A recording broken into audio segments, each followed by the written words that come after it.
abakora igicaniro TV tubahaye ikaze nanone. Aha rero turi mu mujyi wa London. Umujyi wa London ni mu murwa mukuru w'igihugu cy'Ubwongereza. Aha rero niho hagiye kubera igikorwa cyo kwibuka ku nshuro ya 29 Genocide Yakorewe Abatutsi.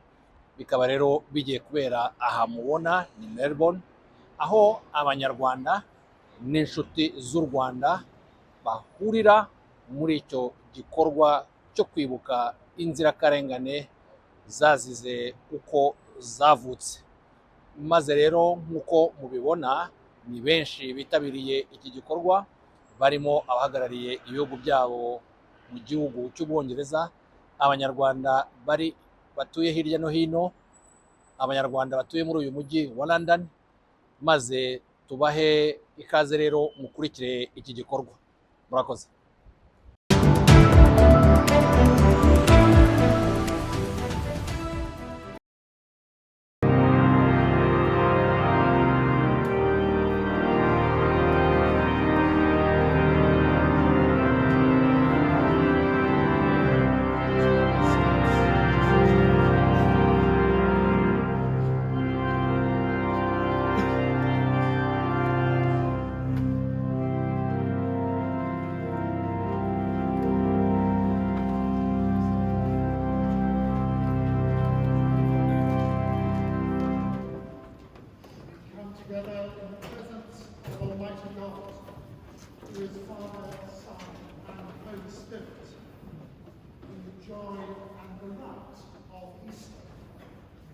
To remember the genocide against the Tutsi in 1994 and to recommit ourselves to fighting the ideology and denial associated with it. We give thanks for the work of reconcilers and healers, those who have rebuilt communities and maintained peace for almost 30 years. We pledge ourselves afresh to the work of remembering the past in order to build a safer and more just future. God of love and mercy, as we remember and honor the victims of hatred, lead us to lament over the sins of humanity. May the memory of conflict strengthen our efforts for peace. May the memory of those who have died inspire our service to the living. May the memory of past destruction move us to build a better future in which differences are respected and valued, where fear and mistrust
Kwibuka 29. In loving memories of the lives we've lost, Rwanda had darkest days. Even though 29 years ago, our memories are still alive. We missed our loved one endlessly. Any story will be written about me will be full of sadness, stained with tears, and shame and hopelessness. I definitely don't want to pass these pain memories to the next generation. I want to protect them. It's very important that they know genocide isn't only set event in the history, but it's part of our lives. Being Rwandans means we are survivors. We are sons and daughters of survivors, and we are mothers and fathers of survivors. As survivor of 1994 genocide against Tutsi, we will never set for the limit any borders we want to achieve because we know how to make a difference. I grew up when Rwanda wasn't the same place to me. The time when hatred was being planted, discrimination and insulting words were being spoken over and over. I have to say, these insulting words destroyed my confidence, and I never felt secure. In 1990, when my father was beaten on his way from work, I still remember he was wearing this nice red shirt and was full of blood when he came back home. And that was the goal to exterminate all the Tutsis, and this was leading to what we called apocalypse. On the 6th of April in the evening, my father was listening to the news, and I remember when he called us with my two brothers and he said, "Hutus are going to kill us." He briefed us and my brothers not to hide together, because if they find us, they will kill us all, and no one will be remaining. And he also said that we will never see your mother again, and my youngest brother that was not with us that evening, because they were visiting my family back to Kibuye in Bisese, where my mother is from. On the 7th, I went to hide to my neighbor's place, and I was under the bed. My mother was murdered on my birthday. I will forever be a sweet and sour day for me, feeling the loss of my mother and always grieving for her loss. I don't know how to blow the birthday candles without remembering the day my mother was gone. This has been a darkest valley for me. Looking back to this time, I said I survived. I'm leaving her legacy. I took care of those she left, because the greatest legacy is that we live and we be the people that she would like us to be. This darkest valley didn't end there. As we come together collectively to remember, I remember my youngest brother who was 2 years old. And together with other 50 children, where they were hidden by their parents, the murderers came and they threw a paraffin where they were, and they burnt all these 50 children to death.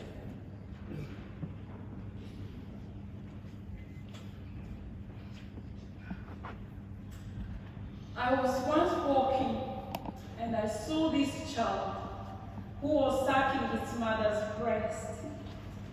I didn't know what to do. Remember, I was also young. I could not take this child. And I walked and I sat in this house that was demolished, wondering what I have just seen. Wondering if I should have done something to protect this child. When he started getting back, I left that building and I went to what I called my hiding place. It was a pit latrine that was so full no one was using. I hid into this place for more than 3 weeks. Behind that pitch referee, there was a football field where the Hutus will come and sit and will be talking about the women they have raped, the names of the people they have killed, and I was sitting there terrified, wondering and fearful that they were to come and kill me. They were laughing and drinking.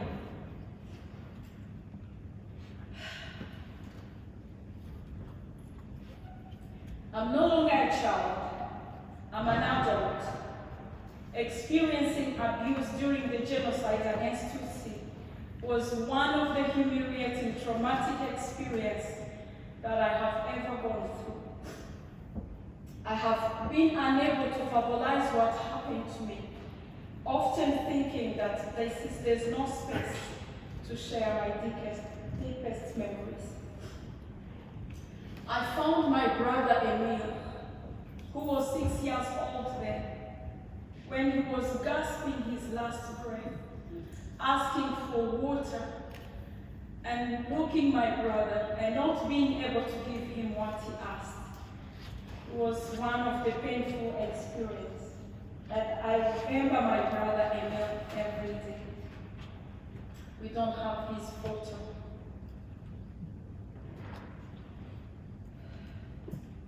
Kwibuka 29. I wonder the memories that you have of your loved ones. In Rwanda, queuing was not part of our lives. One day I was on the queue and the murderers were cutting people's heads off. The queue was getting shorter and shorter, and there were only 2 people ahead of me. When someone shouted that the bank in Kigali is being walked into, and all these killers ran to go into the bank, and that's how I survived that day. I have to say I was numb. The only wish I had was to die, and I was ready to be murdered on that day. When the killers ran to go and get to the bank, I went to the bush that evening. It was about 6. And I was hiding. I saw the dogs eating parts of the body, our people being fed to the dogs. I have to say, I'm still afraid of the dogs. My memory hasn't gone there. And seeing my people being fed to the dogs, I was so terrified that evening. I survived. I lived a miserable life for 100 days with no food, no security. I used to dab sweet potatoes in the field, and I ate them raw, and they rained water. I saw what no child could see, neither any human being. But I want to say on one day, the 4th July, in the morning, I was in Kigali, when all these killers were so afraid and running away to the Congo, saying that Imotani has arrived in Kigali. I am so thankful for that day to have met RPF soldiers when they were saying in Kinyarwanda, Humura, and seeing them, I just felt secure and safe. I'm so thankful for their sacrifice, and they have rescued me on that day.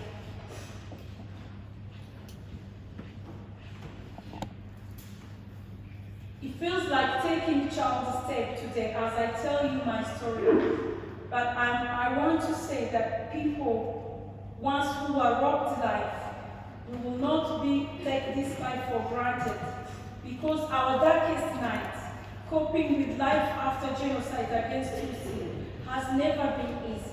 But we take responsibility because that's the best gift we can give to our loved ones. I remember in 2004, 10 years after genocide, it felt like I have just woken up from a nightmare that has lasted for 100 days. I was working at a Kigali Genocide Memorial when it was being established. I treasure my first job, just like my first day at school, when I was giving dignity to the people we've lost, gathering the story of how they have been killed. It was too much for me to handle, but I felt that I was giving the gift to my loved ones.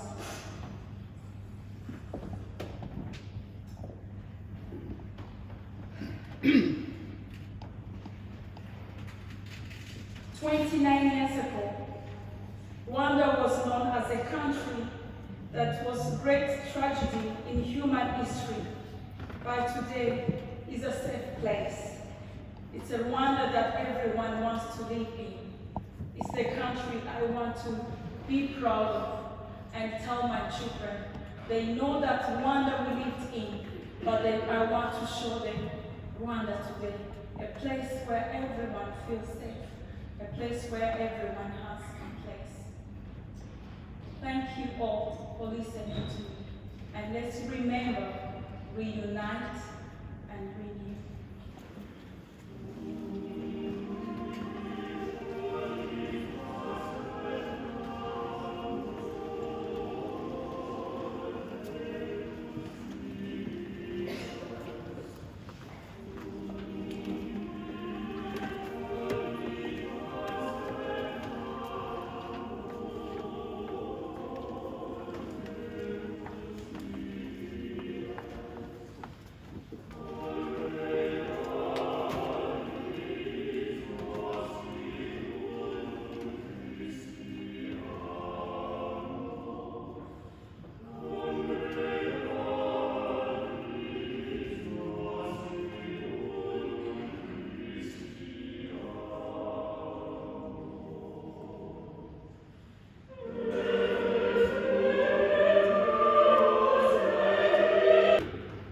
Doesn't repeat itself,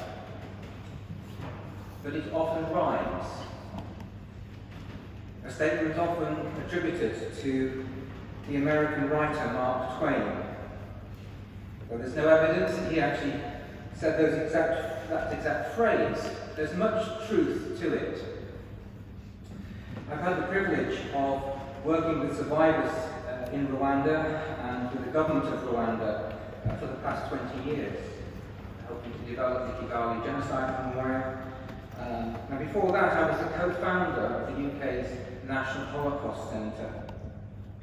And I've been struck by how events leading to the genocide against the Tutsi rhymed, if you like, with that of the Holocaust. While there are many differences, the similarities are quite remarkable.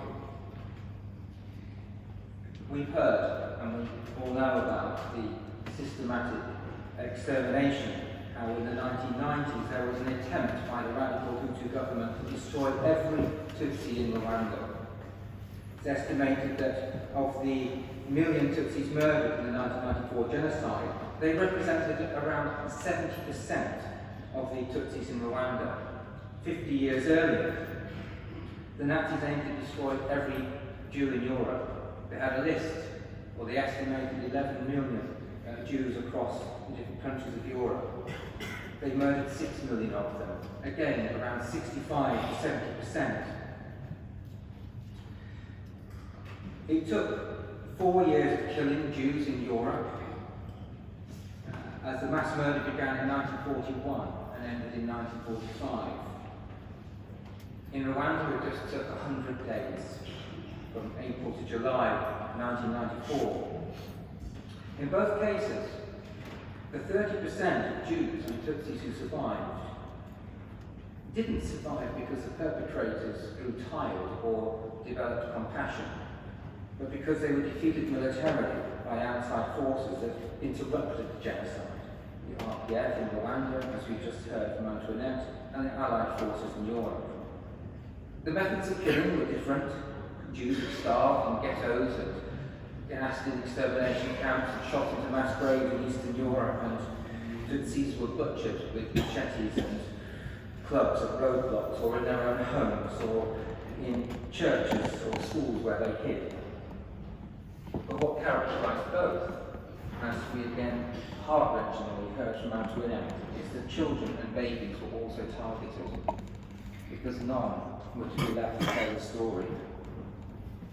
And while the industrial methods of the Holocaust have suggested that neighbours played a small role, if any, in the killing compared to in Rwanda, Jews were betrayed by neighbours as a security apparatus implemented roundups and deportations to transit camps and then to extermination camps. But what we're describing now with extermination is a late stage of genocide. It begins much earlier, because genocide is a process. It's a process of exclusion.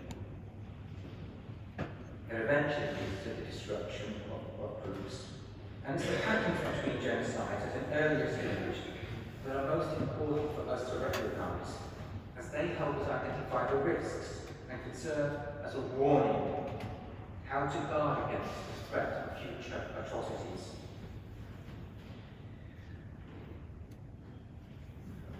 There are 8 other similarities and patterns that I wanted to talk about. There's very short time, so forgive me for rattling through this at speed. And the first is about harmful myths. For centuries, myths have been propagated about Jews. They were portrayed as greedy, controlling, and scheming, accused of killing Christian children for their rituals and for spreading the Black Death in their Middle Ages. At the end of the 19th century, a book was published called The Protocols of the Elders of Zion, which indicated Jews had a conspiracy to set up a secret network to plan to control the world. Myths not created by the Nazis, but adopted by them as part of their ideology. Tutsis were characterized as cunning, scheming, planning to take over Mujyi land. In the 1930s, a member of the church missionary group, the White Fathers, published a paper called A Hamitic Kingdom in the Centre of Africa, which described Tutsis as invading Hamites and returned the Tutsis that had set up this kingdom in Africa to control the indigenous population. The outcome of both of these conspiracy theories is that ideologies developed in Europe, that it was the Aryan people, the white supremacists, who belonged to the land, who like the blood and soil combined together. And equally, the land of Rwanda was said to belong to Hutus.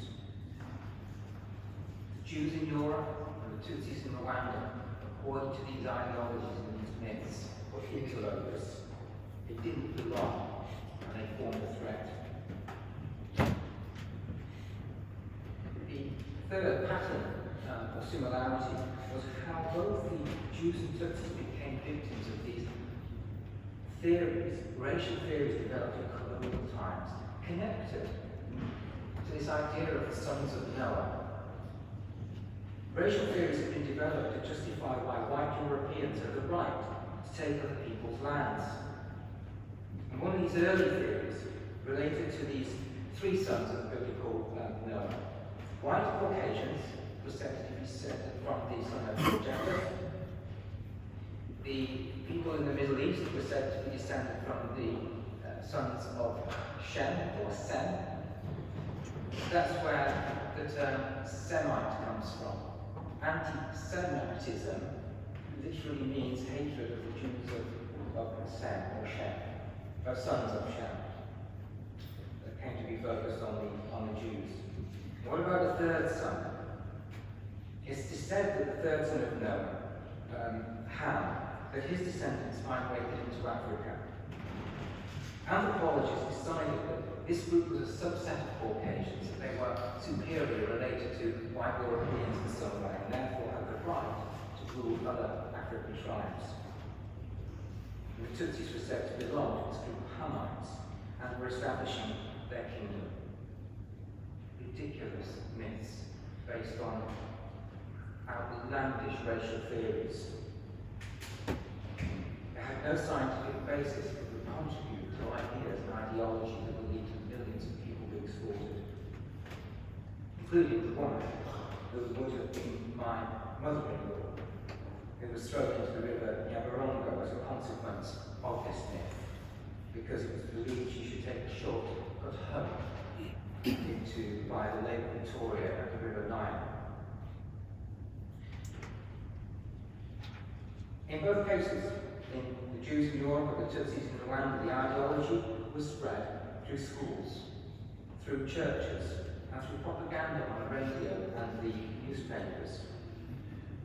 I found it really, by the way, both the state-controlled media and independent private media, and I was really struck at how in Rwanda learning about some of the media such as the Kangura newspaper, for example, it was almost out of the same publishing house as a notorious newspaper called Der Stürmer that vilified Jews.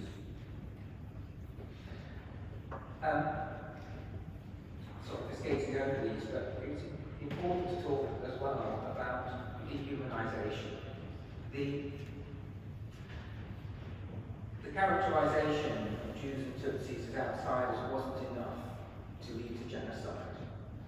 There had to be fear, first of all, fear that Jews were an existential threat. They were described as traitors, colluding with the enemies of the Nazis, particularly the communists. And equally, Hutu propaganda described Tutsis as the enemy of the nation or the enemy within, not just about the RPF, but the militia group that all generalized to all Tutsis, including those civilians living in Rwanda. But the dehumanization was immensely important, aside from the fear that was being stirred up. Tutsis being referred to as inyenti or cockroaches, or snakes, or grasshoppers, or locusts. Jews being referred to as rats, other kind of vermin, and as bacillus, the germ that was infecting the body of Germany. Why was this dehumanization and characterization of Jews or Tutsis as vermin so important and potent?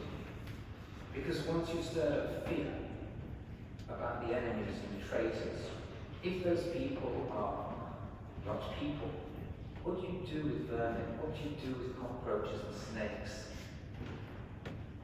and germs? You try to eradicate them because empathy has been stripped out.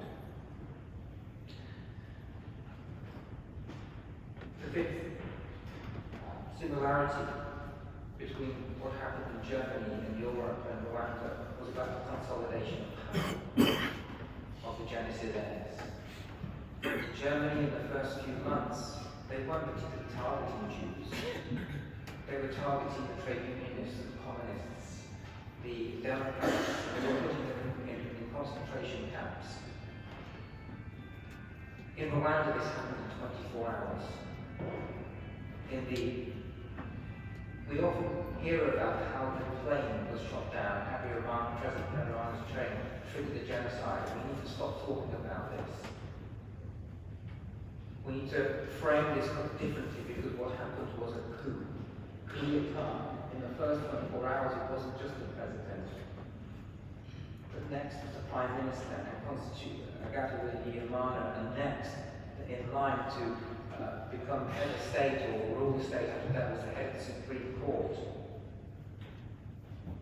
who was also killed in the first 24 hours. The sixth similarity was the international inaction. I won't go into detail, we're familiar with a lot of the inaction, but there wasn't the United Nations that existed during the Second World War, but the international community very much did during and before the war. And country after country closed its doors to Jews fleeing Nazi persecution. And even the priorities of the Allies during the war wasn't to rescue Jews, even when evidence had come out that there was extermination happening in the eastern part of Europe. We know how the international community catastrophically failed in Rwanda, time and time again, in the run-up and during the genocide. In both cases, those groups under threat, the Jews and the Tutsis, simply were not important enough to influence the political will. Seventh similarity is denial. Denial of the genocide starts during the genocide itself. It started in the 1940s in relation to the Holocaust, and it started in 1994 in relation to genocide in Rwanda. We don't have time to talk about that, but it is subject for another occasion. But needless to say, it's a pattern that continues and we need to learn from. Eighth similarity is about the trauma. When we hear stories and testimonies from Antoinette and other survivors, we who weren't there, how can we imagine rebuilding our lives and our communities after such horrific experiences? The trauma continues not only in communities, passed on to generations, and we do have a responsibility to do what we can to support survivors and to help rebuild those communities. If we, the national community, failed in 1994, there's no excuse for us not to support survivors and communities in rebuilding today. Final point of similarity I want to mention is about the minority of people in these circumstances, both in northern Rwanda, who rescued Jews and Tutsis during this time. Why are they so important, these rescuers? People who risk their lives to save somebody from outside their own community, knowing that if they're caught, they themselves would be punished by death. They didn't have superpowers of Marvel that we see in our movies today. They had some other power. And what was that? First of all, it was the ability to think critically for themselves, to see through the nonsense that goes on in the media and the fear. They had empathy to look beyond their own communities and to reach out. And they had values that led themselves to take personal responsibility. And it's they that we need to learn from today. Because my final concluding comment is that this pattern continues. Only need to look across the border in eastern DRC today. And what took place in the 1940s and what took place in the 1990s in Rwanda is rhyming. The pattern is there. The hate speech, the targeting. The Tutsis, the Congolese Tutsis, they don't belong there. They belong somewhere else, according to the prevalent ideas. And the pattern of the international community's response is the same. There has nothing changed. We are watching the calamity unfold before our eyes, and we are doing nothing. We need to look at those values of those rescuers. We need to develop our own empathy. We need to develop our own critical thinking. And we need to apply it to those that are under threat of atrocities today in the eastern part of the Democratic Republic of Congo, before there is another disaster, before we start having other commemorations. But I did want to leave on that positive note. This is one thing that we learn from all of these events, that it is possible, that we all do have that power within us to stand up, to speak up, and to take action. And that is what I have learned over the past 20 years with the privilege of working in Rwanda, at the Kwibuka Genocide Memorial, and with remarkable survivors who have shown how to rebuild and repair. Your Excellency, members of the clergy, brothers and sisters, in the last years, I have spent a great deal of time in Rwanda, the land of 1,000 hills, where natural beauty of the nation is only enhanced by the resilience and wonder of its extraordinary people.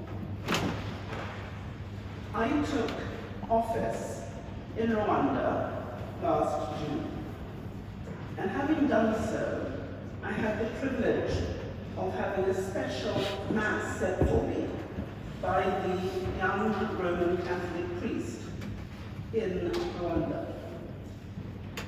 And his generosity, his kindness, and his warmth was quite remarkable. And I'm going to read you, if I may, a message he sent to me last Thursday. It says, "Hello, Honourable SG. Tomorrow we start the 29th commemoration of the genocide against the Tutsis in Rwanda.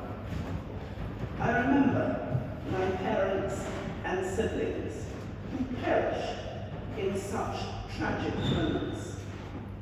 I survived when I was almost 4 years, but it hurts me till now. Father Valens, it hurts me till now. And I think as we listen to Antoinette, it hurt all of us till now. So it's difficult when looking at the peaceful coexistence of the peoples of Rwanda today to accept the tragedy and the scar which was inflicted on this beautiful country 29 years ago, and which we all remember today.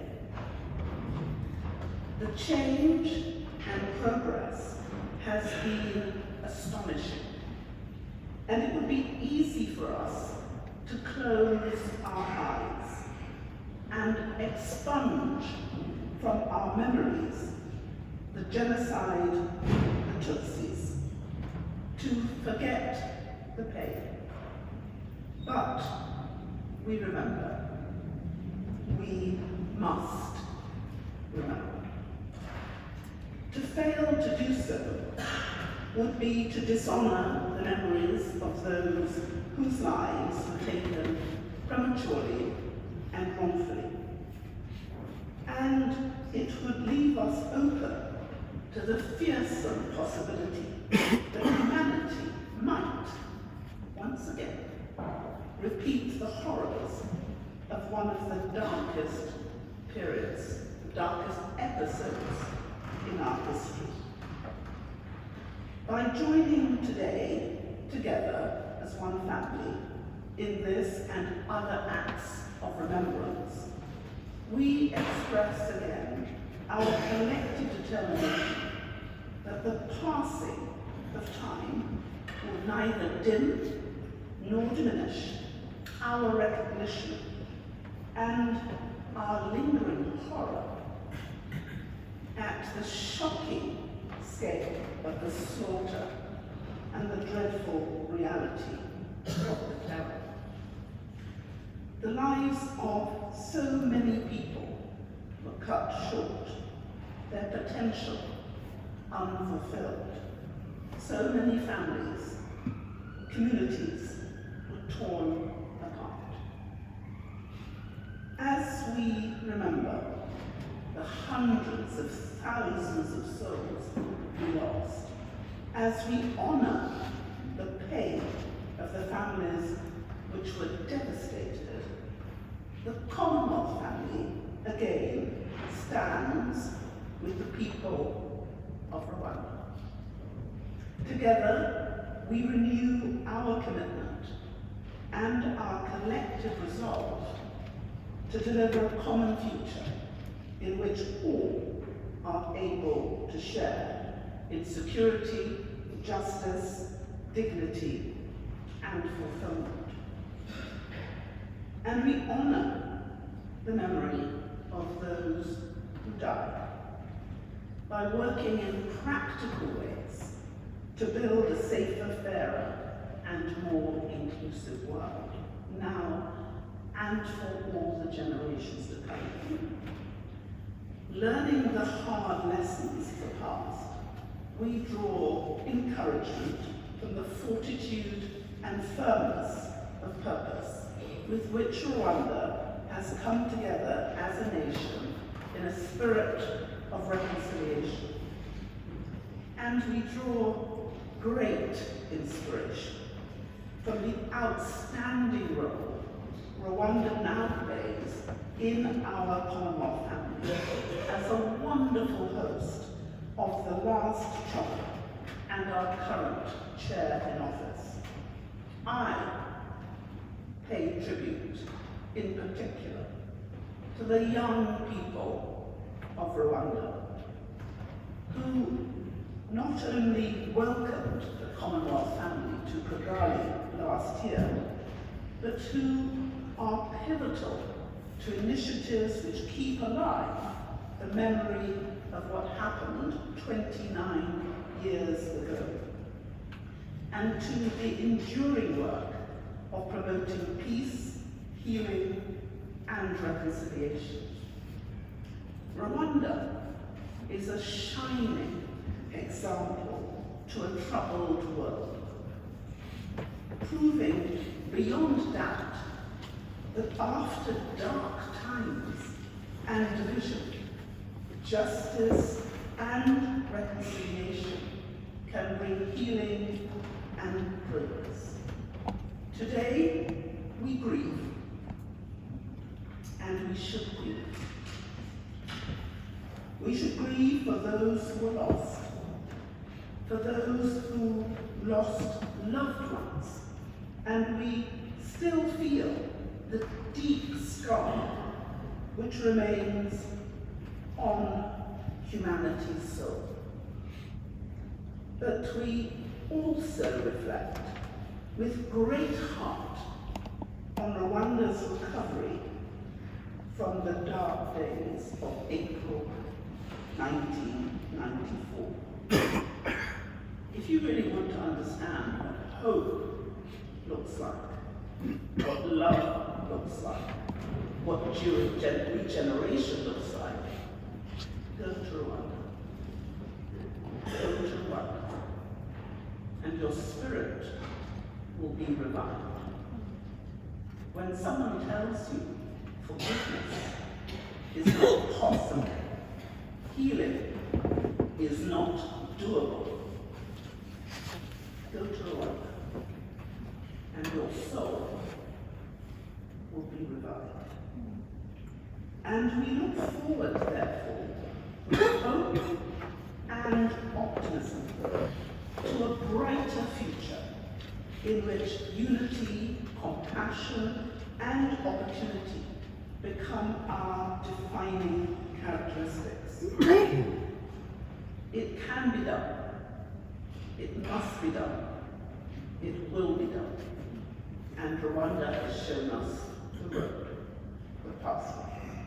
So may God bless Rwanda, and may she always remain as a shining beacon of hope, reminding us all that reconciliation, renewal, regeneration is all possible if we choose a path of peace, brotherhood, and equality. Rwanda will never forget. The Commonwealth will never forget. I will never forget. So God bless you.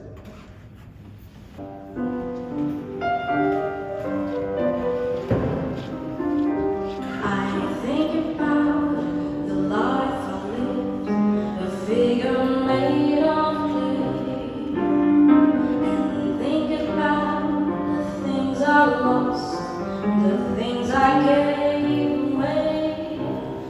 And when I'm in a sad mood, I search the house and look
courage and truth, we rise to remember, to reflect, to act. Historical clarity, our armor and shield. So the dark day, that dark cloud which once hung over us, may never make a return. Never again. Our lifetime cries for reconciliation, unity, and peace.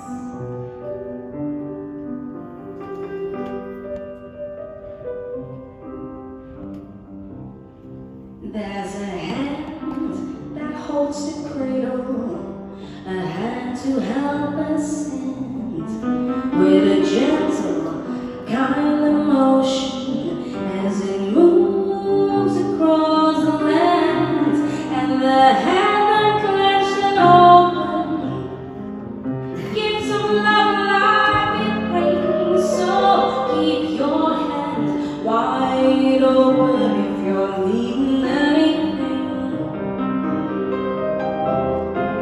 You just throw it away. You just throw it away. Live your life, give your love each and every day. Keep your hands wide open. Let the sun shine through, guys. You can never lose a thing if it belongs to you. You can never really lose a thing if it belongs to you. You can never really lose a thing if it belongs to you.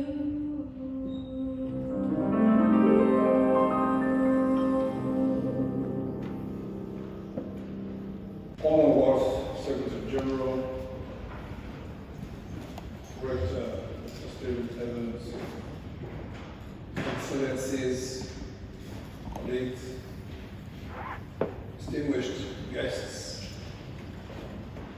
fellow Rwandans, friends,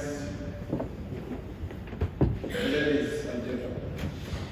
I'm grateful to all of you who have attended today's event to mark this solemn occasion, and thank you to those who have shared their words today, in particular.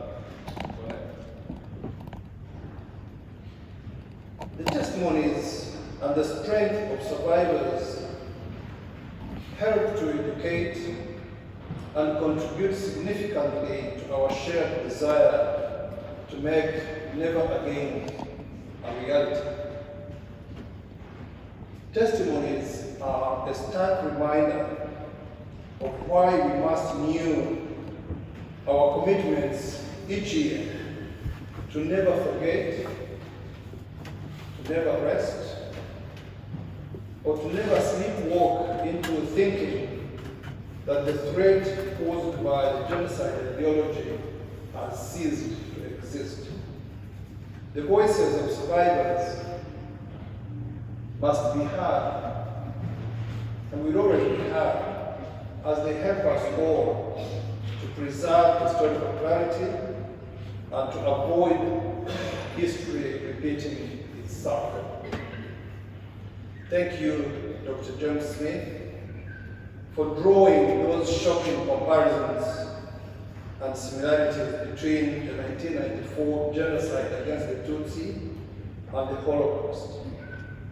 It is important to hear and highly disturbing that half a century after the Holocaust, another genocide happened with high precision similarities.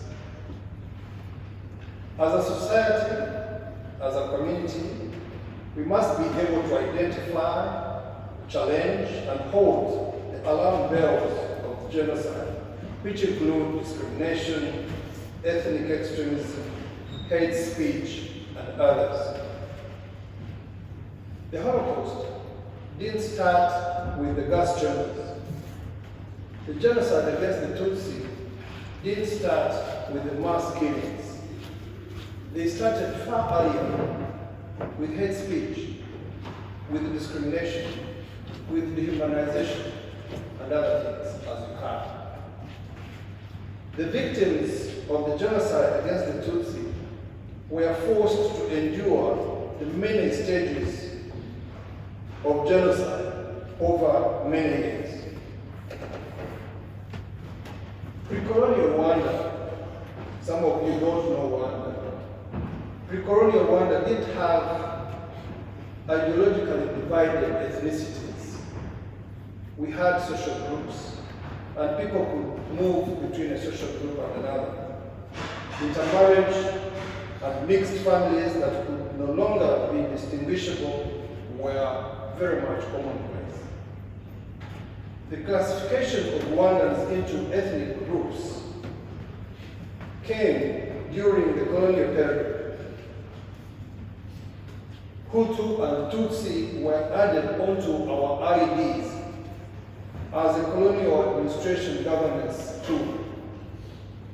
The First and the Second Republics after independence entrenched this division and ingrained it in the population that they were different races, and that the Tutsi were foreigners, were evil, and were to blame for the ills of the nation. The fanatical Hutu power movement spawned ethnic ideologues who developed twisted manifestos and plotted the extermination of the Tutsi. They devised the so-called 10 Hutu commandments. They coined the most atrocious rallying calls. For example, that Hutu and Tutsi were so different as to originate from two separate planets, or that the Tutsi should be removed from Rwanda by sending them home through the Nyabarongo River. Dr. James Smith mentioned the Nyabarongo River. It flows into Akagera, Akagera flows into Victoria, the Nile flows out of the Victoria. And the belief was that if you put Tutsis in the river, you will end up in their home. It doesn't matter how many miles they go. This movement dominated the upper echelons of the government, the media, and their tentacles eventually spread through the population. The stage of dehumanization was witnessed through radio broadcasts, pamphlets and newspapers, which referred to Tutsis as snakes, as cockroaches, and other violent names. The Tutsi were identified as the common enemy. They were excluded from public life, from education, and many had to flee during the killings and pogroms which took place from the 1959s onwards. In the lead up to 1994, lists of Tutsi families and individuals to be killed were drawn.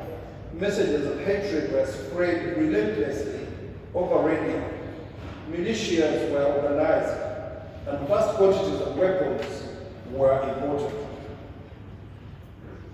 The genocide, which began on the 7th of April 1994, was a planned, systematic, government-sponsored undertaking which left over 1 million people dead, many others injured, victims of rape, orphaned, or displaced from their homes.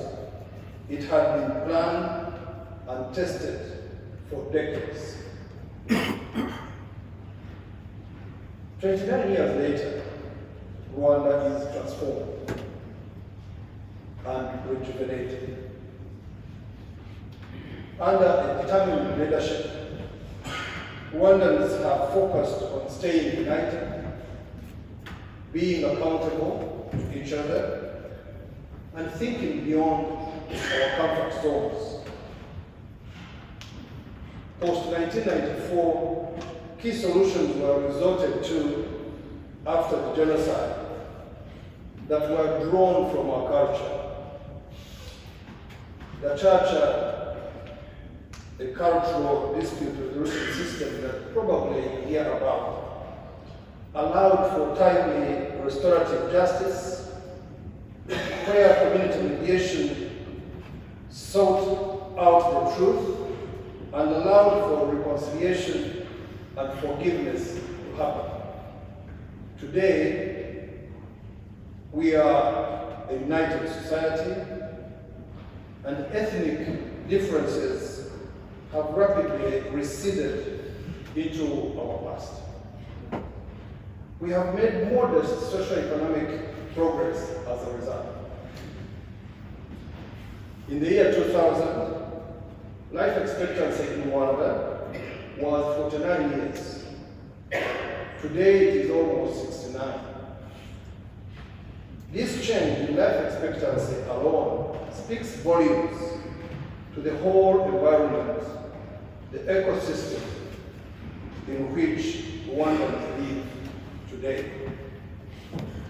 Universal health coverage is over 90%. Literacy rates in 2000 were 48%, today 89%, and 97% of school-going aged children enrolled in school. I could go on and on. But let me say this. We are proud of where we are today, looking at where we have come from. Today, we identify as Rwandans. Our tribal and our ethnic labels no longer feature on our identities and are no longer a basis for access to any public service or opportunity. We still face many challenges, but I'll try to mention one. We want to ensure that the genocide ideology will not be permitted to sprout. Dr. James Smith mentioned it before me. In Rwanda, we are committed to raising young people in a peaceful, tolerant, and unified society. However, beyond our borders, there are forces who seek to destroy this equilibrium. After the genocide, the remnants of the military fled into eastern DRC, complete with their arms and arsenal and their twisted ideology. These individuals and their successors still exist in eastern DRC today. They formed an armed militia known as the FDLR, which is now one of over 130 armed militias in that region alone. Over the decades, the FDLR became a dominant force and sowed the seeds of ethnic extremism and entrenched it within communities in eastern DRC. The United Nations Special Advisor on the Prevention of Genocide has twice raised an alarm over the escalation of hate speech and incitement to violence against Congolese Tutsi. Today, Rwanda is committed to the ongoing regional peace processes and encourages the DRC to fully commit to these processes and to turn away from inciting ethnic violence and discrimination. Our complex region is by no means the only place where genocide perpetrators and ideologues have sought and found impunity, and even on occasion find platforms to spread hate. In the West, the Western world, the ideologues promote genocide denial through misinformation, such as minimization of the genocide, conjuring up double genocide, failure to call the genocide what it is, the genocide against the Tutsi, and generally spreading deception so that the truth is doubted. Genocide denial seeks to minimize the crimes of the perpetrators and revise history.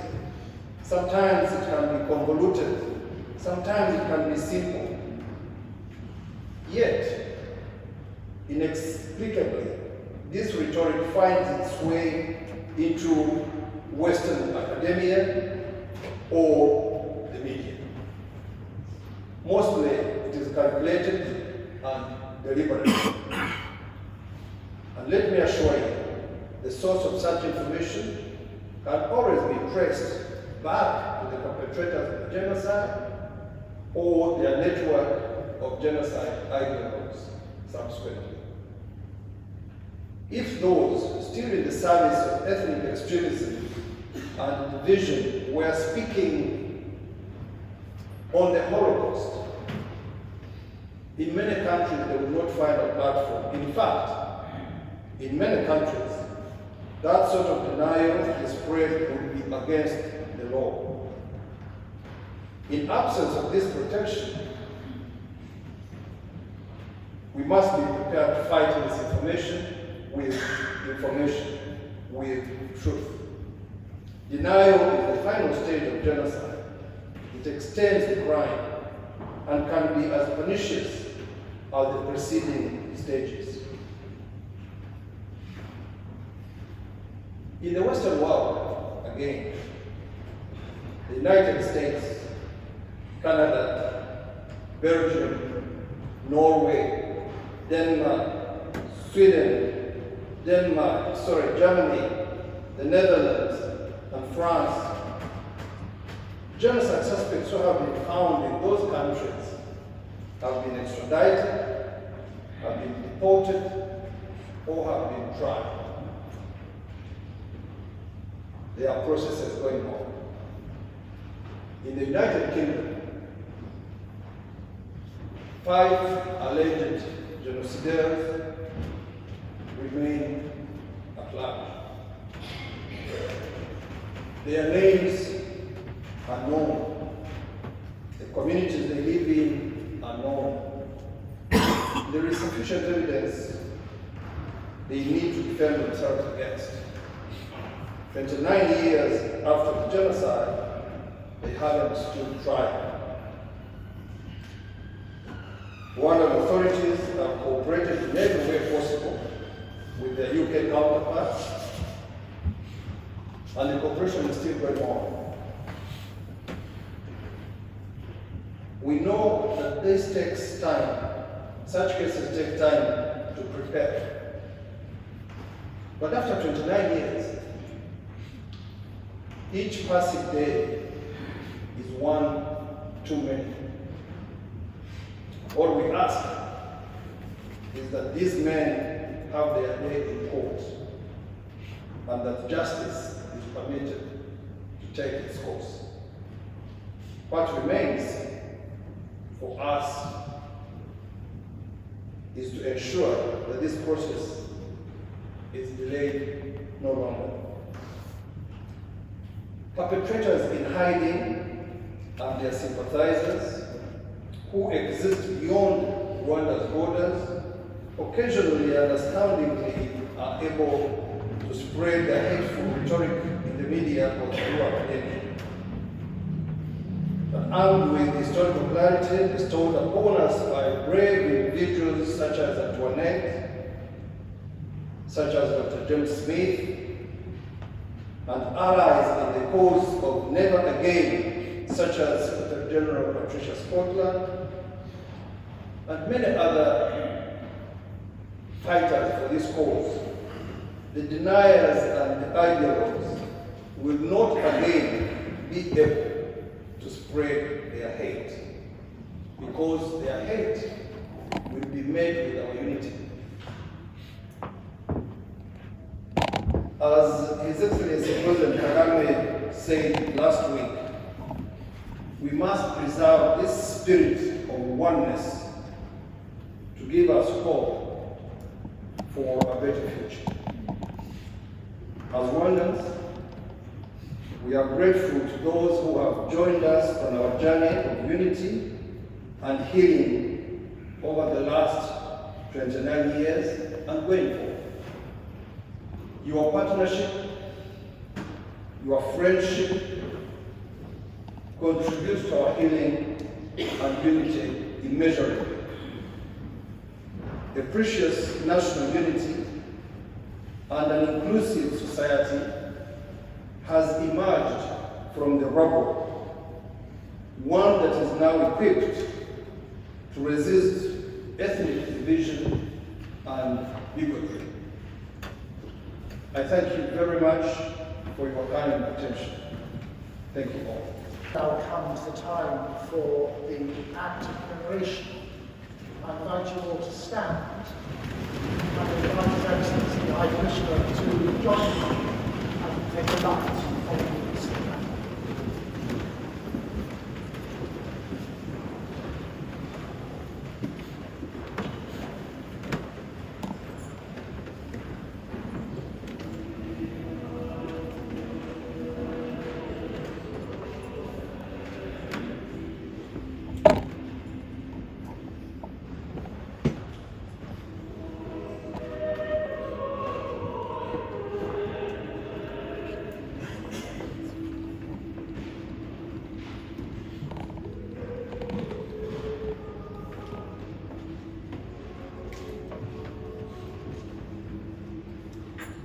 As we take this light from the Easter candle, that great symbol of the power of life over death, love over hatred, and light over darkness, I now invite His Excellency to light the Kwibuka candle, which shows the number of years of peace which have passed since the genocide against the Tutsi.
Now stand and keep that moment of silence to remember all those who lost their lives in the 1994 genocide against the Tutsi in Rwanda. And at the end of the minute's silence, I invite you, after the choir have sung, to sit.